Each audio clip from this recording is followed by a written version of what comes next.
గత వారం రోజులుగా డెంగీ ఫీవర్తో ఆరోగ్యం బాగా లేకపోవడం వల్ల తాను ప్రజల మధ్యకు రాలేకపోతున్నానని అటవీ పర్యావరణ దేవాదాయ శాఖ మంత్రి కొండా సురేఖ ఆవేదన వ్యక్తం చేశారు. డెంగీ ఫీవర్ బారిన పడడంతో వైద్యుల సూచన మేరకు ఇంట్లో ఉండి విశ్రాంతి తీసుకుంటున్నానని, ప్రజలు తన పరిస్థితిని అర్థం చేసుకుంటారని ఆశిస్తున్నట్లు వారు పేర్కొన్నారు.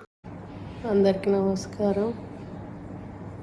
గత వారం రోజులుగా నేను ప్రజల్లో కనపడకపోవడం, అసెంబ్లీకి రాకపోవడం, అందరూ కూడా ఎందుకు రావట్లేదని ఒక సందిగ్ధంలో ఉన్నారు.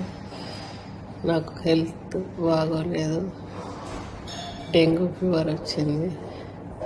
అందువల్ల నీరసంగా ఉంది, బయటకు రాలేక ఇంట్లోనే రెస్ట్ తీసుకుంటూ ఉన్నాను.